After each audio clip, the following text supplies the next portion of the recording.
अनोखा शेर हाथी का हमला और विशाल खूनी भेड़िया। जंगल का राजा शेर बहुत ही अच्छा राजा था।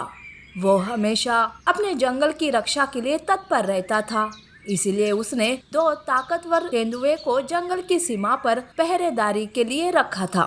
दो तेंदुए 24 घंटों सीमा पर ही रहते थे। इसीलिए बाकी के जानवर भी खुद को सुरक्षित महसूस करते थे।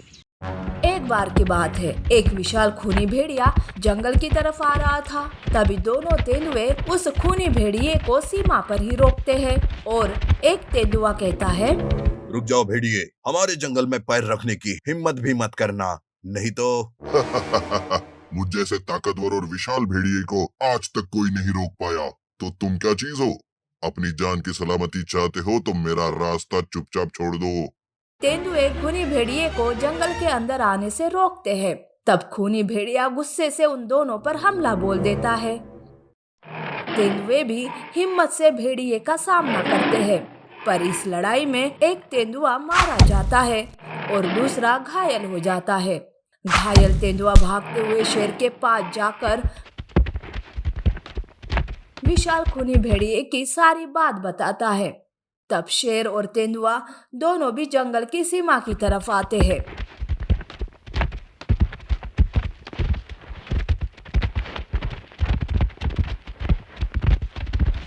जहाँ खूनी भेड़िया तेंदुए को खा रहा था, तब शेर गुस्से से कहता है, अरे ओ खूनी भेड़िए, तुम्हारी इतनी हिम्मत कि मेरे जंगल में आकर मेरे ही पहरेदारों को मारो। अब मैं तुम्हें नहीं छोड़ूंगा। शेर और खूनी भेड़िए के बीच लड़ाई शुरू हो जाती है, पर इस लड़ाई में खूनी भेड़िए की ही जीत हो जाती है। शेर भी घायल हो जाता है। तब तेंदुआ और शेर दोनों भी वक्त की नजाकत देखते हुए जंगल छोड़कर भाग जाते हैं। खूनी भेड़िया शेर को डरपोक समझकर उस पर हंसने लगता है और जंगल में घुस जाता है। जंगल में घुसते ही भेड़िया वहाँ तबाही मचाने लगता है। जानवरों पर हमला करके उन्हें घायल करने लगता है। वो मासूम जानवरों का शिकार करने लगता है। उधर शेर और तेंदुआ भागते हुए किसी दूसरे जंगल आ जाते हैं। शेर घायल होने की वजह से काफी थक गया था। तब तेंदुआ कहता है, महाराज, आप यहीं पर आराम कीजिए, मैं आपके लिए पानी लेकर आता हूँ।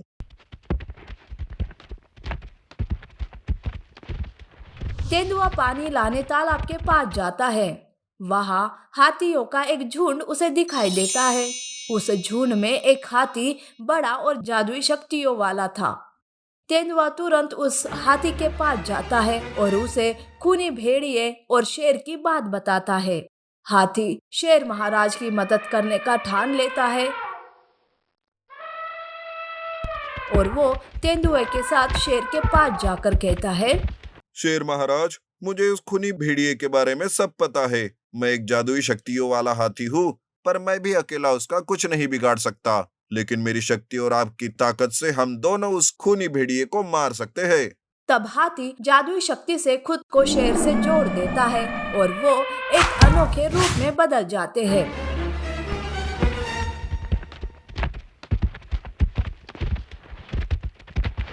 वो खूनी भेड़िए से लड़ने उसके पास पहुंच जाते हैं।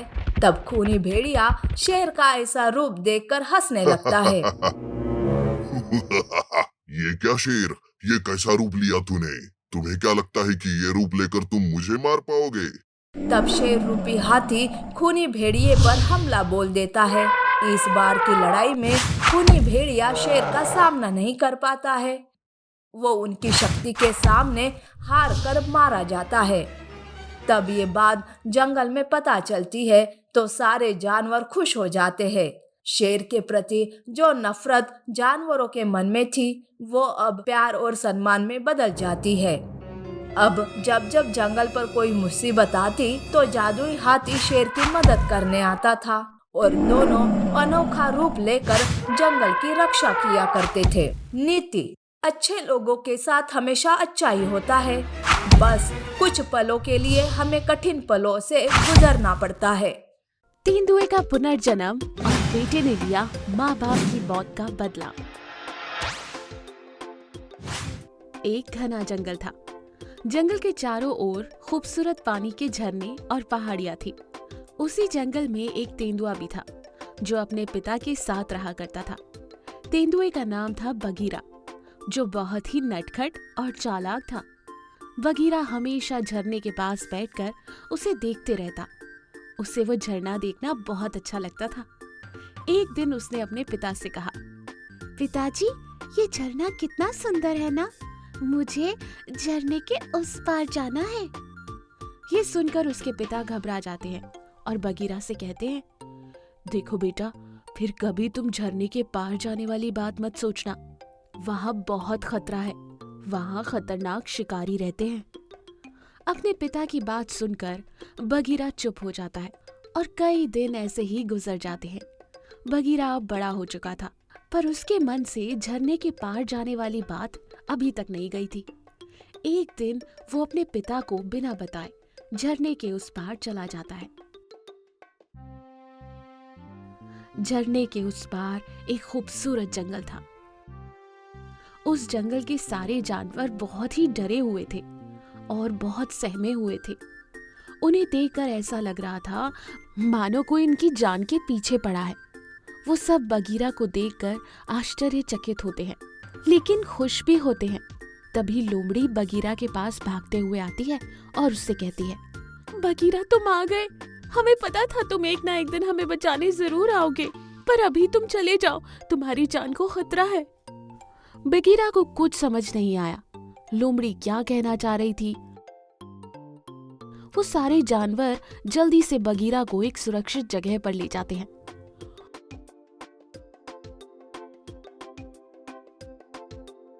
कौन हो तुम लोग और क्या हो गया है तुम लोगों को, और तुम मुझे कैसे जानते हो? हाँ, हम सब तुम्हें जानते हैं। कुछ साल पहले हमारे जंगल में कोई शेर नहीं था। तुम्हारे पिताजी इस जंगल के राजा थे। वो बहुत ही अच्छे और दयालु राजा थे। फिर एक दिन पता नहीं कहां से एक शेर हमारे जंगल में आ गया और धोखे से उसने तुम्हारे माता पिता को मार डाला। वो तुम्हें भी मारना चाहता था, पर तुम्हारी माँ ने मरने से पहले जैसे तैसे तुम्हें टोकरी में रखकर उस झरने पर छोड़ दिया। वो शेर जंगल का राजा बन चुका है। वो बहुत ही जालिम और बेरहम है। यूं हाथी बगीरा को बोल ही रहा था कि वहां बगीरा के पिता आते हैं और बगीरा से कहते हैं, बेटा, आखिरकार तुम्हें सच्चाई का पता चल ही गया। हाँ, मैं तुम्हारा सगा बाप नहीं हूँ। मुझे तुम पानी में बहते हुए मिले थे। मेरा अपना कोई नहीं था, तो मैंने तुम्हें अपना बेटा मान लिया। मैं उस शेर को जिंदा नहीं छोड़ूंगा जिसने मेरे माता पिता की जान ली है। यूं वो सब बातें कर ही रहे थे कि तभी वहां शेर आ जाता है। ये क्या हो रहा है? मेरा भोजन अभी तक क्यों नहीं आया? अच्छा, तो तू है वो शेर जिसने मेरे माँ बाप को मार डाला। अब मैं तुझे जिंदा नहीं छोड़ूंगा। अरे, तुम जिंदा हो? तुम्हें उसी दिन मार देना चाहिए था जिस दिन मैंने तुम्हारे माँ बाप को मारा। पर कोई बात नहीं, आज ये काम खत्म ही कर देता हूँ। शेर बगीरा पर एकदम से हमला कर देता है। शेर बहुत ही ताकतवर था, इसलिए उसने एक झटके में बगीरा को मार डाला। देखा, अगर किसी ने भी होशियारी की तो उसका भी यही अंजाम होगा। ये कहकर वो शेर वहां से चला जाता है। बगीरा के पिता और बाकी जानवर ये देखकर उदास हो जाते हैं और रोने लगते हैं कि तभी एक मानव बाघ वहां प्रत्यक्ष होता है और कहता है, सुनो साथियों, बगीरा के माँ बाप बहुत ही दयालु और नेक दिल जानवर थे। मैं उनके बेटे बगीरा को यूं बेमौत मरने नहीं दूंगा। मैं बगीरा को पुनर्जन्म दूंगा और साथ ही साथ उसे कई सारी जादुई शक्तियां भी दूंगा, जिससे बगीरा उस खूनी शेर को खत्म कर दे। ये कहकर मानव बाघ बगीरा को अपनी जादुई शक्तियों से पुनर्जन्म देता है। बगीरा और बाकी के जानवर मानव बाघ का धन्यवाद करते हैं। मानव बाघ गायब हो जाता है। बगीरा शेर के पास जाता है। शेर बगीरा को जिंदा देखकर चौंक जाता है। क्या हुआ? मुझे देखकर अब अपने पैरों तले जमीन खिसकने का एहसास हो रहा है? अब तू अपनी आखिरी सांस गिन ले। ये कहते हुए बगीरा ने शेर पर हमला कर दिया और उसे एक ही झटके में मार डाला। बगीरा उस जंगल का राजा बनता है और जंगल के सारे जानवरों की रक्षा करता है। भूखा ब्लैक पैंथर और गोल्डन एलिफेंट। एक बार की बात है, एक जंगल में एक काला चीता भूख के मारे इधर उधर घूम रहा था। भोजन ढूंढते ढूंढते काले चीते को काफी वक्त हो गया था, पर उसे अभी तक कोई शिकार नहीं मिला था। वो थका हारा एक तालाब के पास जाकर मन ही मन सोचता है, शिकार ढूंढते ढूंढते मेरी तो हालत ही खराब हो गई। अगर मुझे शिकार नहीं मिला तो मेरी पत्नी मेरे सिर पर डंडा मार मार के मेरा जीना हराम कर देगी। यूं काला चीता सोच ही रहा था कि उसकी नजर वहीं पास में पानी पीने आए एक सूअर पर पड़ती है। काला चीता सूअर को देखकर खुश हो जाता है। चलो, भगवान ने आखिरकार मेरी सुन ही ली, अब मैं इस सूअर का शिकार करूंगा। ये सोचकर वो सूअर पर हमला करने ही वाला था कि सूअर तुरंत बहुत तेजी से वहां से भाग निकलता है। काला चीता भी उसके पीछे पीछे भागता है। सूअर बचकर भाग जाता है। काला चीता भागते भागते एक कांटों भरे गड्ढे में गिर जाता है। ओए माँ, ये क्या हो गया? कोई मेरी मदद करो, मुझे इस कांटों भरे गड्ढे से बाहर निकालो। लगता है आज का दिन ही खराब है। एक तो शिकार नहीं मिला, ऊपर से कांटों भरा ये गड्ढा। ओए माँ। यूं काला चीता मदद के लिए चिल्ला ही रहा था कि तभी उधर से एक सुनहरा हाथी गुजरता है। वो काले चीते की आवाज सुनकर कहता है, लगता है काला चीता मुसीबत में है, मुझे उसकी मदद करनी होगी। ये सोचकर सुनहरा हाथी तुरंत काले चीते के पास जाता है। काला चीता सुनहरे हाथी को देखकर कहता है, दोस्त, मेरी मदद करो, मुझे इस कांटों भरे गड्ढे से बाहर निकालो। परेशान ना हो दोस्त, मैं अभी तुम्हें इस गड्ढे से बाहर निकालता हूँ। ये कहकर सुनहरा हाथी काले चीते को उस कांटों भरे गड्ढे से बाहर निकालता है।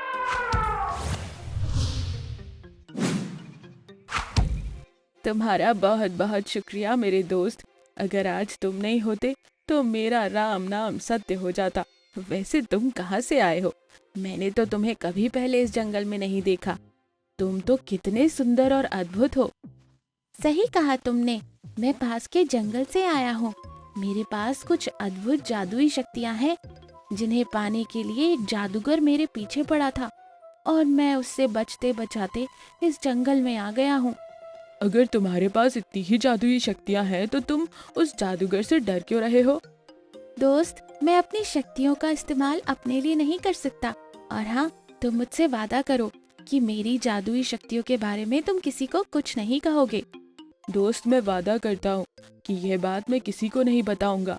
वैसे दोस्त, मैं और मेरी पत्नी बहुत भूखे थे। आज सुबह से मुझे कोई शिकार नहीं मिला। सुनहरा हाथी अपनी जादुई शक्तियों से काले चीते के लिए ढेर सारा भोजन लाता है। ये देखकर काला चीता खुश हो जाता है। वो सुनहरे हाथी का धन्यवाद करता है और वहां से सारा भोजन लेकर उसकी पत्नी के पास जाता है। काले चीते की पत्नी इतना सारा भोजन देखकर खुश हो जाती है और वो काले चीते से कहती है, तुमने अकेले इतना शिकार कैसे किया? काला चीता अपनी पत्नी को जादुई सुनहरे हाथी के बारे में बताती है। ये सुनकर उसकी पत्नी कहती है, अरे वाह, जादुई शक्तियों वाला सुनहरा हाथी। कल से तुम्हें शिकार करने की कोई जरूरत नहीं, तुम रोज उस जादुई हाथी से भोजन मांग लेना। काला चीता ऐसा ही करता है। वो रोज सुनहरे हाथी से भोजन मांगने जाता। सुनहरा हाथी रोज काले चीते को भोजन देता। यूं काला चीता और उसकी पत्नी बड़े ही मजे से भोजन खाते थे। दिन ऐसे ही गुजर रहे थे। एक दिन काले चीते की पत्नी के मन में लालच पैदा होता है और वो सोचती है, अरे ये बार बार उस जादुई सुनहरे हाथी के पास जाकर भोजन मांगना मुझे अच्छा नहीं लगता। अगर वो सारी जादुई शक्तियाँ मुझे मिल जाए तो मैं इस जंगल पर राज करूंगी। मुझे किसी के आगे भीख नहीं मांगना पड़ेगा। मुझे किसी भी तरह जादुई हाथी की सारी शक्तियाँ लानी होगी। ये सोचकर वो सारी बात अपने पति को बताती है। अरे तुम ये कैसी बातें कर रही हो? वो मेरा दोस्त है, उसने मेरी जान बचाई थी। नहीं नहीं, मैं ये नहीं कर सकता। मैं अपने दोस्त को धोखा नहीं दे सकता। ठीक है, तुम ये भी बता दो कि तुम्हारे लिए दोस्ती ज्यादा जरूरी है या पत्नी? मतलब? मतलब ये कि अगर तुमने मेरी बात नहीं मानी तो मैं चली जाऊंगी। नहीं नहीं, ऐसा मत करो, मैं तुम्हारे बगैर नहीं रह सकता। तो ठीक है, जल्दी जाओ और उस जादुई हाथी को यहाँ ले आओ। ये सुनकर काला चीता सुनहरे हाथी के पास जाता है। दोस्त, क्या हुआ? आज आने में देर क्यों कर दी? दोस्त, मेरी पत्नी की तबीयत ठीक नहीं थी, वो तुमसे मिलना चाहती है। क्या तुम मेरे साथ मेरे घर चलोगे? हाँ हाँ, क्यों नहीं दोस्त, चलो चलते हैं। काला चीता सुनहरे हाथी को लेकर उसके घर आता है। काले चीते की पत्नी सुनहरे हाथी को देखकर खुश हो जाती है, हाथी को बांध देती है। हाथी को कुछ समझ नहीं आ रहा था कि क्या हो रहा है। अरे दोस्त, ये सब क्या है? दोस्त, मुझे माफ कर दो, वो मेरी पत्नी चाहती है कि तुम्हारी सारी जादुई शक्तियाँ तुम उसे दे दो ताकि वो इस जंगल पर राज कर सके। अरे बस इतनी सी बात, अगर ये बात मुझे पहले बता देते तो मैं कब का आकर अपनी सारी शक्तियाँ खुद ही दे देता। चलो, अभी भी कोई देर नहीं हुई, तुम मेरे साथ मेरी गुफा में चलो, मैं अपनी सारी जादुई शक्तियाँ गुफा में ही रखता हूँ। काला चीता और उसकी पत्नी हाथी के साथ उसकी गुफा के पास आते हैं। जाओ दोस्तों, मेरी सारी शक्तियाँ उस गुफा में हैं, जाओ जाकर ले लो। काला चीता और उसकी पत्नी न आगे सोचते हैं और न पीछे, वो दोनों सीधे गुफा में भागते हैं और इधर हाथी अपनी जादुई शक्तियों से उस गुफा को बंद कर देता है। काला चीता और उसकी पत्नी भूख और प्यास के मारे गुफा में ही मर जाते हैं। सफेद बाघ को मिली अद्भुत शक्तियां, शैतानी शेर पर हमला। जंगल का राजा शेर बहुत ही जालिम और अत्याचारी था। उसके पास कई सारी शैतानी शक्तियां थी। वो बहुत ही ताकतवर था।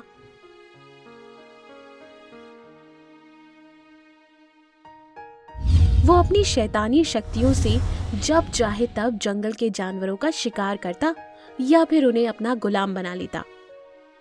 जंगल के सारे जानवर अपने राजा शेर से बहुत परेशान थे। दूसरी ओर उसी जंगल में एक सफेद बाघ था जो बहुत ही अनोखा था। वो अपने बेटे के साथ रहता था। बाघ बहुत ही दयालु और शांत स्वभाव का था। वो जंगल में किसी को भी परेशान नहीं करता था। जंगल के सारे जानवर सफेद बाघ को बहुत पसंद करते थे। वो यहाँ तक सोचते थे कि शेर के बदले जंगल का राजा सफेद बाघ क्यों नहीं बना। एक दिन शैतानी शक्तियों वाला शेर जंगल में घूम रहा था कि तभी उसकी नजर सफेद बाघ और उसके बच्चे पर पड़ती है। वो दोनों अपनी गुफा के बाहर आराम कर रहे थे। ये देख शैतानी शेर अपने मन में सोचता है, अरे ये सफेद बाघ तो बहुत ही अद्भुत और अनोखा लग रहा है। मैं इसे अपना गुलाम बना लेता हूँ, फिर यही मेरे लिए शिकार ढूंढ कर लाएगा।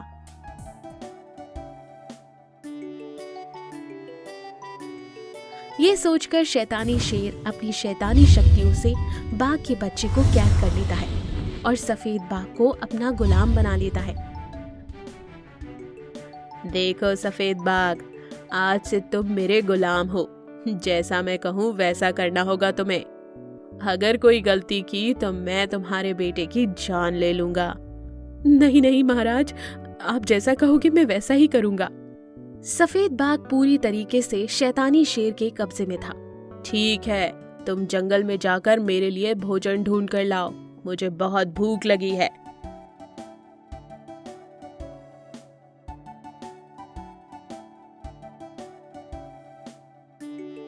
यूं सफेद बाघ शैतानी शेर के लिए रोजाना शिकार ढूंढकर लाता था और शैतानी शेर मजे से उस शिकार को खा जाता था।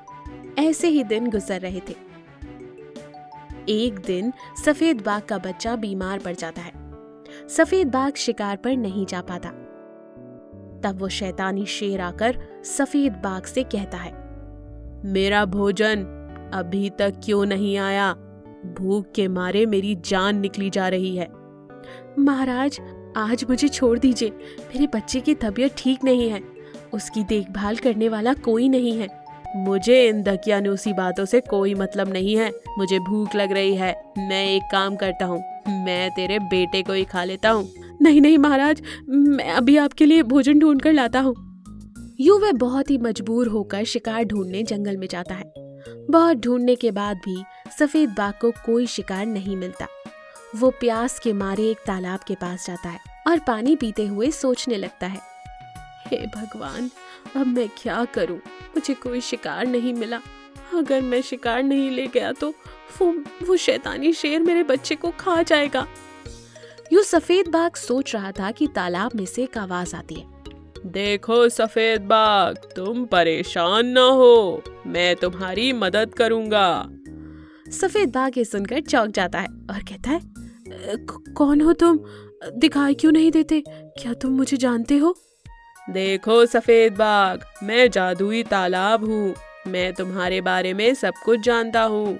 तुम्हारे बच्चे को उस खूनी शेर ने अपने कब्जे में कर रखा है और तुम्हें अपना सेवक बना रखा है। हाँ, सही कहा तुमने। मैं शिकार नहीं करना चाहता, पर मैं अपने बच्चे की वजह से मजबूर हूँ। मैं क्या करूँ? ये सुनकर जादुई तालाब कहता है, हे सफेद बाघ, आज के बाद वो खूनी शेर तुम्हें तंग नहीं करेगा। मैं तुम्हें कुछ अद्भुत शक्तियाँ दे रहा हूँ। इन शक्तियों से तुम एक मानव बाघ में बदल जाओगे और उस जालिम शेर को खत्म कर पाओगे। पर हाँ, उस शैतानी शेर को मारने के बाद तुम्हें दी हुई सारी शक्तियाँ मुझे आकर वापस करनी होंगी। मैं वादा करता हूँ, उस जालिम शेर को मारकर मैं तुम्हारी शक्तियाँ तुम्हें वापस कर दूंगा। इस तरह उस जादुई तालाब ने अपनी जादुई शक्तियों से सफेद बाघ को एक मानव बाघ में बदल दिया।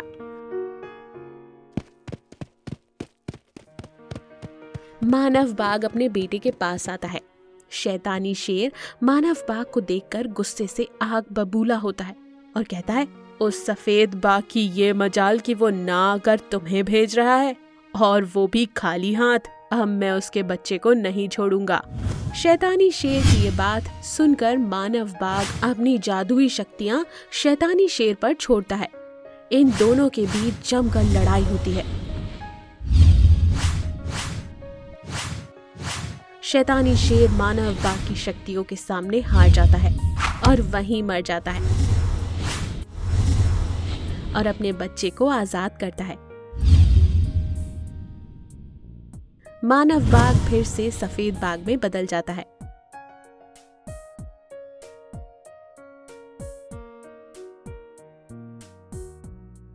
और सफेद बाघ अपने वादे पर कायम रहा और तालाब के पास जाकर उन शक्तियों को वापस करने लगा। ये देखकर जादुई तालाब कहता है, सफेद बाघ, तुमने अपनी सच्चाई और ईमानदारी से मुझे जीत लिया है। आज से ये जादुई शक्तियां तुम्हारे पास ही रहेंगी।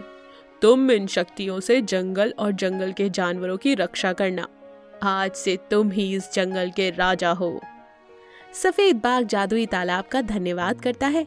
इस तरह सफेद बाघ जंगल का राजा बनकर जंगल और जंगल के जानवरों की रक्षा करते हुए अपने बेटे के साथ खुशी खुशी जीवन गुजारने लगता है।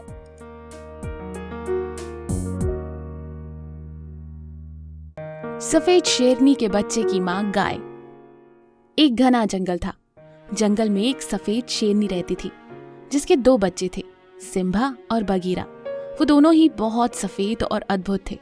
शेरनी अपने बच्चों को देखकर बहुत खुश होती थी और मन ही मन में सोचती थी, मेरे बच्चे मेरे जैसे ही अनोखे और अद्भुत हैं।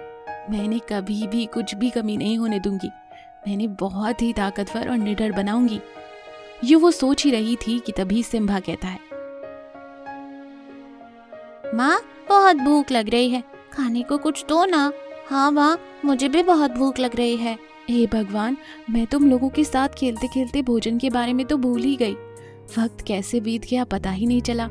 तुम लोग रुको, मैं अभी तुम्हारे लिए भोजन ढूंढ कर लाती हूँ, और जब तक मैं वापस ना आऊं तुम लोग गुफा से बाहर मत आना। ये कहकर शेरनी भोजन ढूंढने जाती है कि तभी अचानक से जंगल में जोर की आंधी और बारिश शुरू हो जाती है। शेरनी भोजन लेकर अपने बच्चों के पास भागी भागी आ रही थी कि उसे एक नदी को पार करना पड़ा। ज्यादा बारिश की वजह से नदी में बाढ़ आ रही थी। शेरनी बहुत परेशान थी, कैसे वो नदी को पार करे। वो बार बार नदी में उतरने की कोशिश करती है और डर के पीछे हट जाती है। आखिरकार वो नदी में उतरने का फैसला कर ही लेती है। तभी नदी के उस पार एक हथनी शेरनी को रोकती है। अरे शेरनी, क्या कर रही हो तुम? पानी में मत उतरो, बारिश रुकने दो, बाढ़ बहुत तेज है, तुम बाढ़ में बह जाओगी। नहीं हथनी बहन, मैं अब और इंतजार नहीं कर सकती। घर पर मेरे बच्चे मेरा इंतजार कर रहे हैं, मुझे जाना होगा, वो भूखे हैं।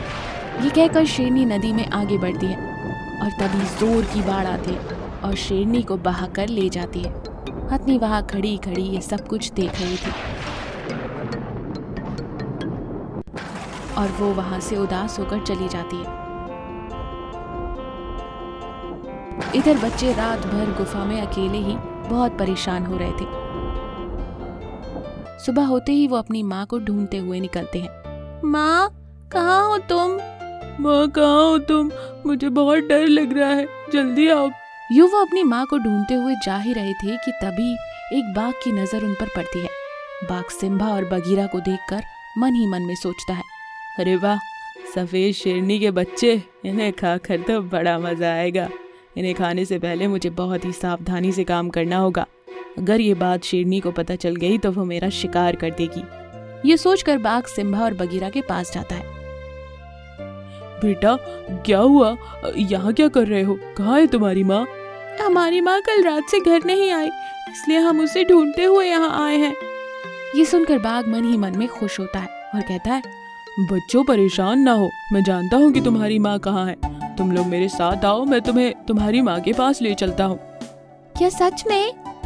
बाघ सिम्बा और बगीरा को लेकर वहाँ से निकलता है कि तभी वहीं कुछ दूर पर खड़ी गाय ये सब देख लेती है और वो मन ही मन में सोचती है, लगता है ये बाघ इन बच्चों के साथ कुछ गलत करने वाला है। इससे पहले कि उन बच्चों के साथ कुछ गलत हो, मुझे कुछ करना होगा।